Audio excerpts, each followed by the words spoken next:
Hi, this is the fourth week of a 4-week sitting, and there'll be a 2-week recess after this. Today's a pretty normal day, except at 5:45 Dan Bidwar will be making his maiden statement. It's the opportunity that every member, the first time they're a member, gets when they come into Parliament, and some people are lucky enough to have a valedictory speech when they leave.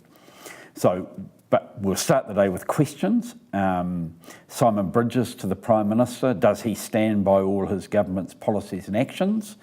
That can really cover anything that Simon Bridges wants to ask about. Tamati Coffey to the Minister of Finance about the families package. Amy Adams to the Minister of Finance about does he stand by all his statements, policies and actions. Nikki Kay to the Minister of Education. Does he stand by his statement that education is too important to be left to the politicians? And so that will be an interesting one as well. 2 questions about home ownership and Kiwi Build to the Minister of Housing and Urban Development.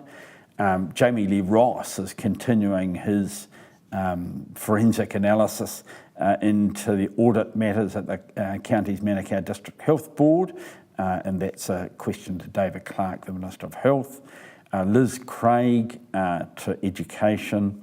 Amy Adams is picking up the TRI exemption from the Overseas Investment Bill. A question to David Parker again.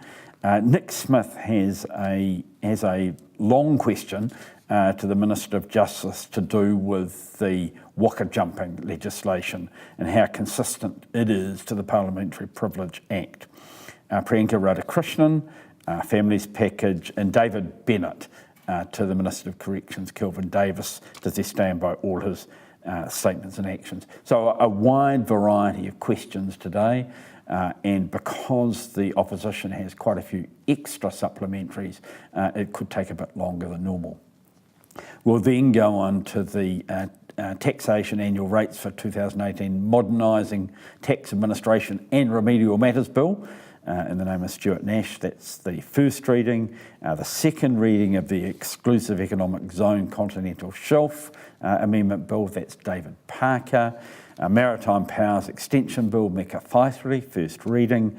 And then a continuation of the Military Justice Legislation Amendment Bill in the name of Ron Mark.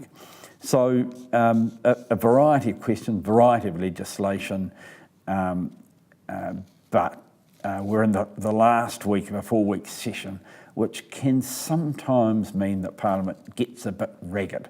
So I hope we stay on an even keel.